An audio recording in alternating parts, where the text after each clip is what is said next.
अस्सलाम वालेकुम, मैं हूँ समीना अमजद। उम्मीद करती हूँ कि आप लोग खैरियत से होंगे। बहुत सारी माँओं का जो मैंने कॉमन सा एक सवाल देखा, मैसेजेस पढ़ती हूँ मैं आपको कुछ जवाब देती हूँ। उसमें से एक बहुत सारी माँओं ने ये कहा था कि बच्चों को डिसिप्लिन कैसे किया जाए? सबसे पहली बात तो ये है कि बच्चा आपकी डेफ़िनेशन क्या है बच्चे को डिसिप्लिन करने की? क्योंकि हर माँ की अलग डेफ़िनेशन है बच्चे को डिसिप्लिन करने की।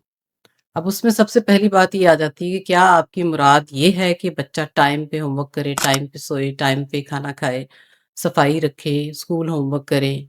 एक ये डेफिनेशन है डिसिप्लिन की। दूसरी डेफिनेशन ये भी आ जाती है कि जो कंट्रोल करते हैं माँ-बाप बच्चों को, वो उसका नाम डिसिप्लिन कर देते हैं कि बच्चा उन्हीं की मर्ज़ी से बात करे, जो वो चाहते हैं सिर्फ़ वो बात हो और बच्चे की अपनी मर्ज़ी और अपनी पर्सनैलिटी ना हो।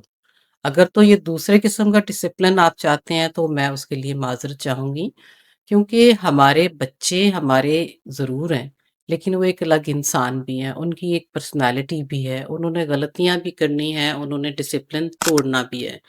जब डिसिप्लिन टूटने की बात आती है तो फिर ऐसे माँ-बाप शदीद रिएक्शन शो करते हैं बच्चों को। बजाए इसके कि उनकी पर्सनैलिटी बनाने में उनकी मदद करें, फिर वो मज़ीद ख़राब हो जाती है। तो डिसिप्लिन बच्चे जो बनाने होते हैं उसमें सबसे बड़ी बात ये होती है कि आप बच्चों को सिखाइए कि उन्होंने जब स्कूल जाना है दूसरों के साथ उनका बर्ताव कैसा होना चाहिए, किसी को शिकायत का मौका ना मिले। आप उनको गेम्स के थ्रू चेक कर सकते हैं कि जब वो बच्चे दूसरों के साथ एप्रिशिएट करें कि वो कज़न्स के साथ टाइम गुज़ारें, नेबरहुड में टाइम गुज़ारें, दोस्तों को घर बुलाएँ। ये डिसिप्लिन ख़राब होना नहीं होता, क्योंकि उस डिसिप्लिन के नाम पे आप बच्चों को बिल्कुल अकेला कर देंगे। कल को जब वो बड़े होंगे माशरे में, जाएँगे, निकलेंगे बाहर, तो उनका ना कोई दोस्त होगा, ना कोई गमगसार होगा और ना ही कोई ऐसा इंसान होगा जिसके साथ वो कुछ अपनी दिल की बातें शेयर करें।